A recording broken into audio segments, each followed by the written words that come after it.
நிச்சயமாய் கர்த்தர் பயன்படுத்துவாராக. நீங்க எதையாகிலும் ஒன்றை ஆண்டவருக்காக கண்டிப்பாக நீங்க செய்யணும். இந்த உலகத்தில் பிறந்த ஆண்டவருடைய பிள்ளைகளாகிய நம்ம எதுவுமே செய்யாம இந்த உலகத்தை விட்டு போகவே கூடாது. கர்த்தர் உங்க பட்சத்தில் உங்களை கொண்டு கர்த்தர் இந்த உலகத்தில் ஏதாவது பெரிய காரியத்தை நிச்சயமாய் கர்த்தர் செய்யணும். ஆனா நீங்க ஒன்று பண்ணுங்க, ஏதாவது ஒன்று உங்களுடைய குடும்பத்தினுடைய சமாதானத்திற்காக இருக்கலாம், இல்லைனா அந்த வேலை ஸ்தலத்தினுடைய காரியத்திற்காக இருக்கலாம், இல்லை கணவன் மனைவியினுடைய பிரச்சனையிலே ஒரு ஒற்றுமைக்காக இருக்கலாம். இந்த ஒரு இடத்துல மட்டும் நான் கொஞ்சம் இறங்கி போயிட்டேன்னா, இந்த ஒன்று மட்டும் நான் செஞ்சுட்டேன்னா, இதில் ஒன்றில் மட்டும் நான் கொஞ்சம் விட்டு கொடுத்தேன்னா, அதன் நிமித்தமாய் ஒரு பெரிய ஆசீர்வாதம் உண்டாயிருக்கும்னு உங்கள் மனசுக்கு தோணுச்சு அப்படின்னு சொன்னால், இல்லை என்னுடைய டிக்னிட்டி அதை தடுக்குது, நான் இவ்வளோ பெரிய பெருமையாக இருந்து மற்றவங்க தப்பாக நினைப்பாங்க, ஆயிரக்கணக்கான சிந்தனைகள் உங்களுக்குள்ளே ஓடிச்சுன்னா நான் நம்புகிறேன் அதெல்லாத்தையும் நீங்கள் சிறைபிடித்துட்டு நீங்கள் ஒன்று செய்யுங்க. நீங்கள் இறங்கி போகிறதுனால, இல்லைன்னா நீங்கள் அந்த காரியத்தை செய்கிறதுனால ஒரு நன்மை உண்டாகும். ஆனால் அந்த ஒரு காரியத்தை நீங்கள் விட்டு கொடுப்பீர்களே ஆனால் கர்த்தர் உங்களை பல மடங்கு பயன்படுத்துவதற்கு கர்த்தர் வல்லவராயிருக்கிறார். ஆமென். சிலரை சத்துரு எப்படி வச்சிருக்கிறார் அப்படின்னு சொன்னா, இந்த மாதிரி ஏதோ ஒன்றை பார்த்தீங்க அப்படின்னு சொன்னா, அப்படியே சவுல் ராஜாவுக்கு இருக்கிற ஒரு மிகப்பெரிய நெகட்டிவ் என்ன தெரியுமா? வேற ஒண்ணுமே கிடையாதுங்க. ஒன்று, அவனுடைய வாழ்க்கையில் கர்த்தர் சவுல் ராஜாவுக்கு என்ன கொடுக்கலன்னு நினைக்கிறீங்க? எல்லா விதத்திலையும் ஆண்டவர் அவனை ஆசீர்வதிச்சிருந்தார். அவனை கழுதையை தேட போன ஒரு மனுஷனை ஆண்டவர் எடுத்து ராஜாவாய் கர்த்தர் அவனை மாற்றினார். அவனுடைய ராஜ்ய பாரத்திற்கு எல்லா உதவிகளையும் கர்த்தர் அவனுக்காக ஆயத்தப்படுத்தினார். ஆனா இந்த சவுல் ராஜா ஒண்ணுமே பண்ணல. இந்த சவுல் ராஜா ஒன்றும் பண்ணாம போனதுக்கு காரணம் என்ன? தன்னுடைய நல்ல பிள்ளைகளையும், தன்னுடைய வாழ்க்கையில பிள்ளைகளை கூட இவர் அழிச்சிட்டாரு. காரணம் என்னன்னா ஒண்ணுமே கிடையாது. எது தெரியுமா? தாவீதை என்னைக்காவது ஒரு நாள் தாவீதோட அவர் ஒப்புரவாய் தான் ஆனாரு. கடைசி நேரத்தில் பார்த்தீங்க அப்படின்னு சொன்னால், அந்த லாஸ்ட் மினிட்ல தாவீது தன்னை கொல்லக்கூடிய அவ்வளோ பெரிய வாய்ப்பு கிடைச்சும் தன்னை கொல்லலைன்னு தெரிஞ்ச உடனே, என் மகனே இனி நான் ஒன்ன பின்தொடர மாட்டேன், நீ நல்லவன்றதை நான் இப்போ தெரிஞ்சுக்கிட்டேன்னு சொல்லிட்டு எப்போ சொல்றாரு தெரியுமா? அவருடைய ராஜ்ய பாரம் ஏறக்குறைய முடிவுக்கு வந்ததுக்கு பிற்பாடு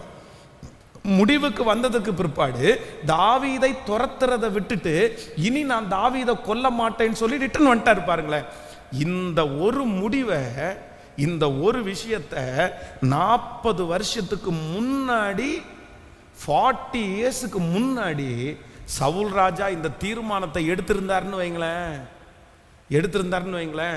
நம்ம தேவையில்லாமல் ஒருத்தனுக்கு மேலே பழி சுமத்திட்டு இருக்கிறோம், சரி அவன் வளரட்டும், அவனை சொல்லி ஒரு குற்றமும் இல்லை, இவங்க பாடுறதுக்காக அவன் என்ன பண்ணுவான், ஒன்றும் பிரச்சனை இல்லைப்பா, நீயும் வாழ்ப்பா அப்படின்னு சொல்லி கொஞ்சம் அண்டர்ஸ்டாண்ட் பண்ணி, நீ பெரியவனா நான் பெரியவனா அப்படின்ற அந்த ஈகோவை விட்டு வெளியே உன்னை நான் கொல்லாம விடமாட்டேன்னு சொல்ற அந்த காழ்ப்புணர்ச்சியை வெளியே எடுத்து கொஞ்சம் இறங்கி போயிருந்தா, அவனுடைய 40 ஆண்டுகார ராஜ்யபாரத்தில் ரொம்ப நல்லா ராஜ்யபாரம் பண்ணி அவனுடைய மகன்களையும் அவனுடைய மகளையும் ஒரு நல்ல நிலைமைக்கு ஆளாக்கி இருப்பான். ஆனா ஒன்றும் இல்லாமல் போயிட்டார்ல சவுல். இந்த ஜபத்தில், இந்த உபவாச ஜபத்தில் யாரோ ஒருத்தருக்கு ஆண்டவர் பேசுறாரு, சொற்ப மதியினம், சின்ன காரியம், பெரிய காரியம்லாம் இல்லை, அதெல்லாம் நம்மளால செய்ய முடியாதது ஒன்றும் கிடையாது, அது நம்மளால செய்ய முடியும். அது செய்யறதுனால நமக்கு ஒரு பாதிப்பும் இல்லை. என்ன, சில நேரத்தில் சிலர் அவமானமா பேசுவாங்க, சிலருக்கு முன்னாடி நீ எனக்கு கீழே இறங்கி போயிட்டியா அப்படின்னு பேசுவாங்க.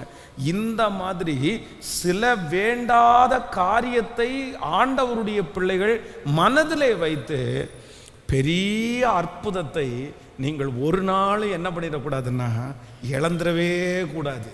இந்த நாகமான் மட்டும் அன்றைக்கு பாருங்களேன், நீங்க 5ஆம் அதிகாரம் 11வது வசனத்தை வாசிப்பீர்களானால், 2 ராஜாக்கள் 5ஆம் அதிகாரம் 11வது வசனம், அதற்கு நாகமான் கடும் கோபம் கொண்டு புறப்பட்டு அவன்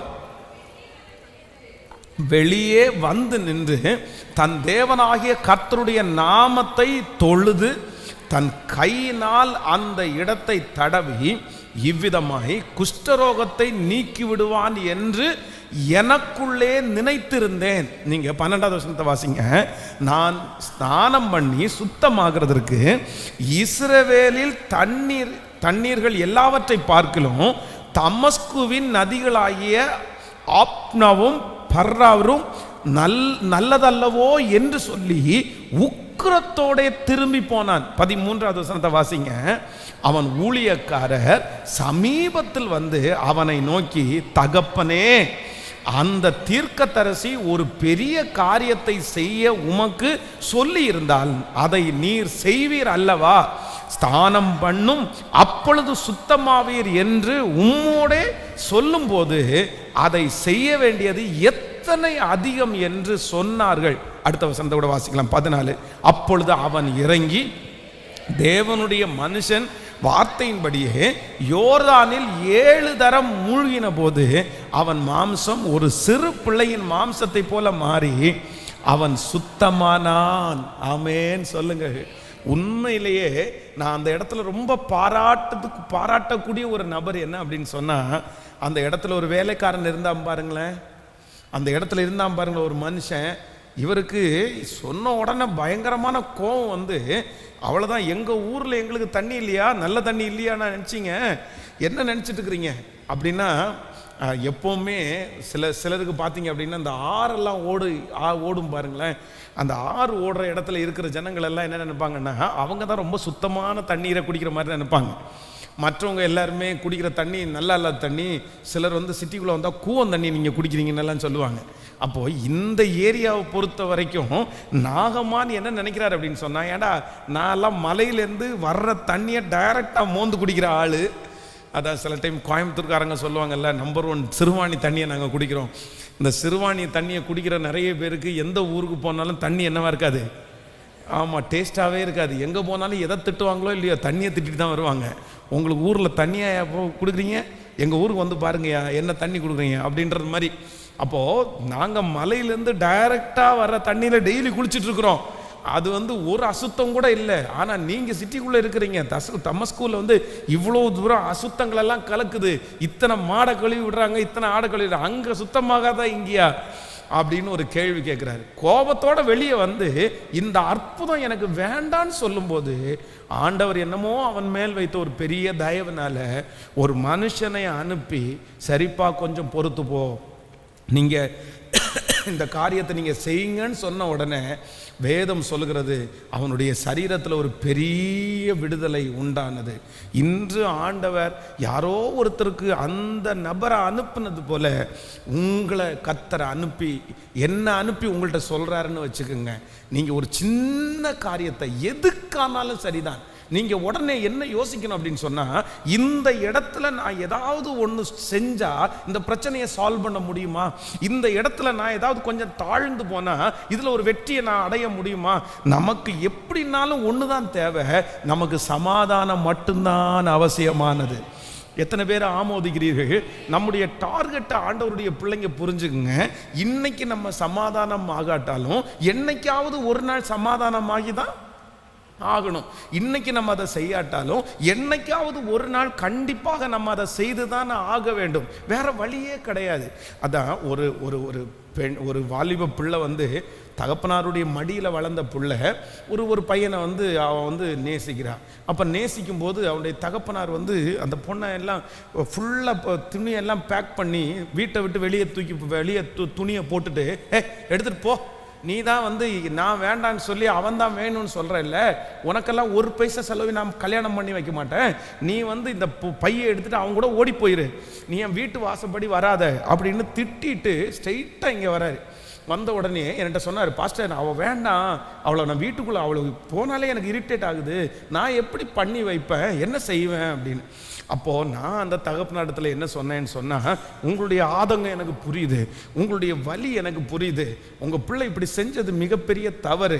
ஆனால் அவள் என்ன பண்ணிட்டா அப்படின்னு சொன்னால், ஏற்கனவே ரெஜிஸ்டர் பண்ணியாச்சு, இப்போ நம்ம கை மிஞ்சி போயிருச்சு, இப்போ என்ன பண்ணுவோம் அப்படின்னு சொன்னால், அந்த பையனுடைய ஃபேமிலியை கூப்பிட்டு உட்கார வச்சு நம்ம பேசி சமாதானமாக ரொம்ப கிராண்டாக நீங்கள் திருமணம் எடுக்கலைன்னா கூட சிம்பிளாக அப்படியே எடுத்து, அந்த பையனுடைய வீடும் கிறிஸ்டியன் ஒரு சர்ச்சுக்கு போகிற ஃபேமிலி தான், சரி பேசிட்டு நம்ம வந்து அனுப்பி அதை சுமூகமாக முடிச்சிடலாம், ரெஜிஸ்டர் பண்ணிட்டாங்கல்ல, நம்ம ஒன்றுமே பண்ண முடியாதுன்னு சொன்ன உடனே நீங்கள் என்ன சொல்கிறீங்க? இப்படி ஐயோ நீங்கள் வந்து இதெல்லாம் நம்ம வந்து வீட்டு வாசப்படியில் இருக்க காலை வெட்டிடணும் இது அப்படின்னு சொல்லிட்டு, எனக்கு இன்னொன்று என்ன சொன்னாங்க அப்படின்னு சொன்னால், எனக்கெல்லாம் பிரசங்கம் பண்ணுகிற பாஸ்டர் மட்டும் இருந்திருந்தாருன்னா இன்னைக்கு என்னையும் சேர்த்து கழுத்தை பிடிச்சி வெளியே தள்ளியிருப்பார். உங்களை மாதிரி என்ன புள்ளைய என்ன வளர்த்துருக்கு அப்படின்னு சொல்லி என்ன தான் திட்டிருப்பாரு. ஆனால் நீங்கள் என்னை கூட்டு உட்கார வச்சு பேசிட்டு இப்போ என்னடானா சமாதானமாக பண்ணி வைக்கலான்னு சொல்கிறீங்க அப்படின்னு சொல்லிட்டு என்னையும் சத்தம் போட்டாங்க. சரி இல்லை நான் அப்படி பண்ண மாட்டேன்னு சொல்லிட்டு போயிட்டாங்க. அதுக்கப்புறம் இவர் ரொம்ப அந்த பிள்ளைய டார்ச்சர் பண்ணி வீட்டை விட்டு வெளியே போ போ போ போ போ அப்படின்னு துரத்தின உடனே அந்த பிள்ளை வந்து கடைசியில் அந்த பையனிடத்துல பேசி பார்த்தீங்க அப்படின்னு சொன்னால் வீட்டை விட்டே போயிட்டாங்க. பல ஆண்டுகள் தாண்டினது, ஒரு 6-7 வருஷங்கள் தாண்டினது. இப்போ என்ன அப்படின்னு சொன்னால், அந்த பிள்ளைக்கு 2 குழந்தை பிறந்துச்சு. 2மே அது பொட்ட பிள்ளைங்க. இந்த பிள்ளைய ஏதோ தெரியாதனமாக பக்கத்தில் இருக்கிற சொந்தக்காரங்க இந்த பொண்ணோட அந்த குழந்தைய வந்து வீட்டுக்கு கொண்டு வராங்க. கொண்டு வரும்போது ஃபஸ்ட்டு அந்த குழந்தைய வந்து இந்த தாத்தா பார்க்குறாரு. தாத்தாட்ட சொல்கிறாங்க, இதுதான் உன்னுடைய பேத்தி அப்படின்னு சொல்கிறாங்க. இவருக்கு இந்த குழந்தைய பார்க்கணுன்னு தோணுது, இப்போ கையில் எடுக்கவும் முடியாது. இதை அப்படியே யோசிச்சுக்கும் போது இந்த பிள்ளை என்ன, இந்த குட்டி குழந்தை என்ன பண்ணுச்சுன்னு சொன்னால், தாத்தா அப்படின்னு சொல்லிட்டு என்னை தூக்குங்கன்னுச்சு. இப்போ என்ன பண்ணுன்னு நினைக்கிறீங்க? இவருக்கு எத்தனை கோபந்தான் இருந்தாலும் இந்த குட்டி குழந்தை தாத்தா என்னை தூக்குங்கன்னு சொன்ன உடனே அத்தனை வருஷத்தினுடைய பகை, அத்தனை வருஷத்தினுடைய மன கஷ்டம் எல்லாமே போய் டக்குன்னு அந்த குழந்தைய என்ன பண்ணிட்டாரு? அவ்வளோதான், அந்த குழந்தைய தூக்கிட்டாரு, அந்த குழந்தைய கொஞ்சம் ஆரம்பிச்சிட்டாரு, அந்த குழந்தைக்கு கடையில் கூட்டிகிட்டு போய் திங்ஸ் வாங்கி கொடுக்க ஆரம்பிச்சிட்டாரு. எல்லாம் முடிஞ்சிருச்சு. திருப்பி 6 மாதத்துக்குள்ள அந்த வீட்டினுடைய பொண்ணு யார் வீட்டில் இருந்தாங்க சொல்லுங்களேன்? தாத்தா வீட்டில் இருந்தாங்க. இப்போ கிட்டத்தட்ட ஒரு 8 வருஷம் ஒரு யுத்தம் நடந்துச்சு.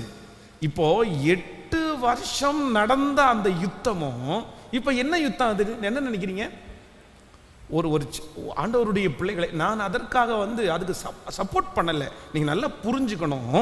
சில இடங்களிலே வந்து ஆண்டவர் வந்து நம்மை ரொம்ப ஞானத்தை கொடுத்துருக்கிறாரு. என்ன அப்படின்னு சொன்னால், இந்த இடத்துல நம்ம வந்து இப்படி போகிறது நிமித்தமாய் நம்ம ஒருவேளை அவமானப்படலாம், நமக்கு வந்து ஒருவேளை மன கஷ்டம். அந்த தகப்பனாருடைய வலி ரொம்ப பெருசு, எனக்கு தெரியும். ஆனால் இன்னைக்கு உலகத்தில் இருக்கிறவங்க சொந்தக்காரங்க நிறைய பேர் ஜாதியை பேசுவாங்க, பிரச்சனையை பேசுவாங்க. உங்கள் பிள்ளை என்னதான் இருந்தாலும் நம்ம பெத்த பிள்ளை நம்முடைய பிள்ளை தானே, அதை வந்து நம்ம மாற்ற முடியாது. அதை மாற்றக்கூடிய சக்தி நமக்கு இல்லை, அது கடவுள் நமக்கு கொடுத்த குழந்தை. ஒரு பிரச்சனைக்கு தீர்வு என்கிறது வந்து சுற்றி இருக்கிறவர்கள் சொல்லுகிறது தீர்வு அல்ல. அவங்க என்ன நினைப்பாங்க, இவங்க என்ன நினைப்பாங்க, இவங்க முன்னாடி நம்ம வெட்கப்பட்டு போயிடுவோமே, அவமானமே. ஆண்டவருடைய பிள்ளைகள் ஒரு நாள் அதை யோசிக்க கூடாது. இன்னைக்கு பேசுறவங்க நாளைக்கு வேற மாதிரி பேசுவாங்க, அவ்வளவுதான். அது நம்ம ஒன்றும் அவங்கள இது பண்ண முடியாது. ஆனா அதற்கு மாறாக இந்த இடத்துல நான் கொஞ்சம் வித்தியாசமாய் நடந்து கொண்டால் இந்த சூழ்நிலை ஒரே நேரத்தில் சமாதானம் ஆகும்னு தெரிஞ்சிருச்சுன்னா, ஆண்டவருடைய பிள்ளைகள் சமாதானத்துக்கு என்ன தேவையோ அதை மட்டும்தான் நீங்க பார்க்கணுமே தவிர, அந்த இடத்துல நமக்கு வந்து வேற எதுவுமே ஒரு நாளும் நின்றவே கூடாது. எத்தனை பேர் ஆமோதிக்கிறீர்கள்? கத்திரிடத்துல கேளுங்க, ஒரு ஞானத்தை கேளுங்க. ஆனால் யாரோ ஒருத்தரிடத்துல ஆண்டவர் தெளிவாக பேசுறாரு. நீங்கள் இந்த ஒரு காரியத்தையே பிடிச்சி அப்படியே வச்சுட்டு இருக்கிறீங்க. இந்த ஒன்றை மட்டும், அது எதுவாக இருக்கலாம். சிலருக்கு பாருங்க, இதை விட்டு கொடுத்தா போதும், இந்த கோபத்தை கொஞ்சம் விட்டுருமா, நீ ஒரு பெரிய காரியத்தை நீங்கள் செய்ய முடியும். ஆனால் விட மாட்டேன், நான் அதை விட மாட்டேன். இந்த ஒரு சின்ன இதை விட்டுருங்கம்மா, நான் விட மாட்டேன். பாருங்களேன், இந்த ட்ரெஸ் பண்ணுறாங்க பாருங்களேன், உடை உடுத்துறாங்க. அப்போது சில உடைகள் வந்து பார்த்தீங்கன்னா சிலருக்கு பிடிக்கும். ஆனால் சில உடைகள் வந்து சிலரை ஒரு தவறான நபர்களாய் காண்பிக்கும், அவர்களை சரியான நபர்களாய் காண்பிக்காது. கொஞ்ச நாட்களுக்கு முன்பாக, வருடங்களுக்கு முன்பாக சென்னையில் ஒரு ஸ்டைல் வந்துருச்சு. என்ன ஸ்டைல் அப்படின்னா, அந்த புள்ளிங்கோ அப்படின்ற ஒரு ஸ்டைல் வந்துருச்சு. நீங்கள் நிறைய பேர் பார்த்துருப்பீங்களான்னு தெரில, ஒருவேளை நீங்கள் மீடியாவில் கூட பார்த்துருக்கலாம்னு நினைக்கிறேன். இந்த புள்ளிங்கோ அப்படின்ற ஸ்டைலு, இந்த புள்ளிங்கோன்ற ஸ்டைல் என்னன்னா ரொம்ப வித்தியாசமாக இருக்கும். நமக்கே பார்க்கும்போது அவங்கள தனியாக தெரியும். அவங்களுடைய ஹேர் ஸ்டைலு, அவங்களுடைய ட்ரெஸ்ஸு, இதெல்லாம் ரொம்ப டிஃப்ரெண்ட்டாக தெரியும். ஆனால் இந்த புள்ளிங்கோ எல்லாம் அந்த பசங்களை நானும் நிறைய பேரை சந்திச்சிருக்கிறேன். நிறைய தம்பிங்க வந்து சென்னையில் வந்து நம்ம யூத் மீட்டிங் நடந்து முடியும் போது என்கிட்ட ரொம்ப பாசமாக இருந்திருக்கிறாங்க. அவங்க நிறைய பேருக்கு இந்த பாவியன் மீது பாட்டெல்லாம் நிறைய பேருக்கு பிடிக்கும். ஆனால் அவனை பார்த்தீங்க அப்படின்னு சொன்னால் ரொம்ப வித்தியாசமாக இருப்பான். ஆனால் ஒவ்வொரு பிள்ளைங்கள்ட்டையும் நான் பேசி பார்க்கும்போது உண்மையிலேயே அவன் மனசு வந்து பார்த்தீங்கன்னா ஒரு குழந்தை மாதிரி இருக்குங்க. ரொம்ப சாஃப்டானவனா அப்படி பார்த்தா ஒரு கெட்ட பையனாகவே அவனுக்கு தெரியாது. ஆனால் அவனுடைய வெளி தோற்றத்தை பார்த்தா எப்படி தெரியும்னா, அவன் 1ஆம் நம்பர் ரவுடி மாதிரி தெரியும், ரொம்ப மோசமானவனா தெரியும். ஆனால் உண்மையிலே அவன் கிடையாது. என்ன அப்படின்னு சொன்னால், அவனுடைய ட்ரெஸ் சேஞ்ச், அவனுடைய உடையை மட்டும் கொஞ்சம் மாற்றிட்டான்னா அவன் ரொம்ப நார்மலான பையன். இப்போ வீட்டில் யாராவது நீ இதை மாற்றிக்கோன்னு சொன்னால், ஏன் இதை பார்த்தா வந்து நீங்கள் எல்லாம் என்ன மதிக்க மாட்டீங்களா அப்படின்ற, அப்போ இதை செஞ்சா நீங்க எல்லாம் இப்படி பண்ண மாட்டீங்கன்ற ஒரு லெவல்ல இருந்தா ஒரு மனிதனை யாராலும் என்ன பண்ண முடியாதுன்னா மாற்றவே முடியாது. சோ என்னுடைய உடை வந்து இப்பொழுது நான் ஒரு பெரிய காரியத்தை செய்வதற்கு அது தடையாக இருக்குமே, ஆனால் என்னுடைய கான்செப்ட் அந்த பெரிய காரியமே தவிர என்னுடைய உடையை சேஞ்ச் பண்ணா இன்னும் கொஞ்சம் பெருசா ஆண்டவருக்காக இல்லைன்னா ஒரு வெற்றியை அடைய முடியும்னா நான் அந்த காரியத்தை மாற்றுகிறதுல எந்த தவறும், சத்தமா சொல்லுங்க, எந்த தவறுமே இல்லை. எத்தனை பேர் ஆமோதிக்கிறீர்கள்? கைகளை அசைத்து ஒரு ஹல்லேலூயா சொல்லுங்க. இந்த ரைட் ஹேண்டில் நிறைய பேர் வாட்ச் கட்டியிருப்பாங்க. இப்போ கூட நிறைய பேர், ஒருவேளை இங்கே கூட நீங்கள் நிறைய பேர் வலது கையில் வாட்ச் கட்டிருக்கலாம். சிலருக்கு வந்து இந்த வலது கையில் வாட்ச் கட்டுறது சிலருக்கு பழக்கம். ஆனால் பொதுவாகவே வந்து நம்முடைய தமிழ் ஜனங்களை பொறுத்த வரைக்கும் இந்த வலது கையில் வாட்சை கட்டுறதை எல்லாரும் என்ன பண்ண மாட்டாங்க, சத்தமாக சொல்லுங்க, விரும்ப மாட்டாங்க. எல்லாருக்குமே நமக்கு வாட்ச் கட்டுறவங்க வந்து வலது கையில் தான் கட்டணும், இடது கையில் தான் கட்டணும்னு யாரும் கண்டுபிடிக்க சொல்லுங்களேன், யாருமே அப்படி கண்டுபிடிக்கல. நம்மளா என்ன பண்ணிட்டு இருக்கிறோம். ஸோ இந்த லெஃப்ட் ஹேண்ட் வந்து பார்க்கறதுக்கு ரொம்ப ஈஸியாக இருக்குன்றதுக்காக இங்கே கட்டியிருக்காங்க, அவ்வளோதான். அப்படிதான் நான் நினைக்கிறேன், மற்ற மாதிரி ஒன்றும் கிடையாது. ஆனால் இப்போ வலது கையில் வாட்ச் கட்டும்போது சிலருக்கு வந்து ஒரு வேளை பிடிக்காமல் இருக்கலாம், சிலருக்கு என்ன இப்படி, ஏன்னா அப்படி இருக்கும். அப்போது எப்பா நீ வலது கையில் வாட்ச் கட்டுறது உனக்கு பழக்கமாக இருக்கலாம், இதை இடது கையில் கட்டிக்கோ அப்படின்னு சொல்லி, என்ன இப்போ ஏன் வலது கையில் கட்டினா என்ன பிரச்சனையாமா, இந்த மாதிரி ஒரு விதண்டாவாதமாக பேசினா, நான் அதுக்காக கட்ட வேணான்னு சொல்லலை, அதை இதுக்காக ஒரு விதண்டாவாதம் பேசினா கண்டிப்பாக அவர்களை யாரும் திருத்த கேட்கல. இது வெறும் வாட்ச் கட்டுறதுக்கு மட்டும் சொல்லலை, உங்க வீட்டிலையும் சொல்லியிருக்கு. ஹலோ, உங்க ஒவ்வொருத்தருடைய ஃபேமிலியிலையும் ஏன், எதுக்கு, என்ன, அப்படி இருந்தாதானா, அப்படி பண்ணாதானா அப்படின்ற ஒரு கேள்விக்குறியை நீங்கள் கொண்டு வருவீர்களே, ஆனால் நிச்சயமாய் அந்த இடத்துல பெரிய வெற்றியை அடைய, ஆண்டவரே எனக்கு ஒரு ஞானத்தை கொடுங்க, எனக்கு ஒரு கிருபையை கொடுங்க, என்னுடைய சொற்ப மதியினத்தினால நான் பெரிய தோல்வியை அடையாதபடி என்னை கிருபையாய் பாதுகாத்து கொள்ளுகிற கர்த்தர். வேதம் சொல்லுகிறது இணங்குதல் எவ்வளோ பெரிய கோபத்தையும் அது அழகாய் அமர பண்ணும் என்று வேதம் சொல்லுகிறது. இப்போ உங்க மனசுல ஆண்டவர் பேசுறாரு. நடந்து கொண்டிருக்கிற போராட்டமா இருக்கலாம், பிரச்சனையா இருக்கலாம், ஒரு சூழ்நிலையா இருக்கலாம். இதை நான் செஞ்சா இது ஒரு முடிவுக்கு வரும், அது எனக்கு அவமானம் தான், எனக்கு மனசு கஷ்டம் தான், என்ன நிறைய பேர் திட்டுவாங்க தான், நான் ஒருவேளை அந்த இடத்துல குறைஞ்சு போவேன் தான். அப்படி இருந்தாலும் பரவாயில்லை, நான் இந்த இடத்துல இப்படி நடக்கிறதுனால இந்த காரியம் ஒரு பெரிய தீர்வுக்கு வரும்னு ஆண்டவர் உங்க மனசுல பேசுவாரே. ஆனால் இப்பொழுதே இந்த ஃபாஸ்டிங் பிரேயர்லேயே கண்டிப்பாக நீங்கள் ஒப்பு கொடுங்க. ஆண்டவர் நிச்சயமாய் நீங்கள் விட்டு கொடுத்தது நிமித்தம், நீங்கள் அர்ப்பணித்தது நிமித்தம் ஆண்டவர் ஒரு பெரிய மகிமையை உங்கள் வாழ்க்கையில கண்டிப்பாக கர்த்தர் கட்டளையிடுவார். உங்களை வெட்கப்படுத்த மாட்டார். இந்த சூழ்நிலையின் நிமித்தம் ஆண்டவர் உங்கள் தலையை நிமிர பண்ணுவதற்கு கர்த்தர் வல்லவராய் இருக்கிறார்.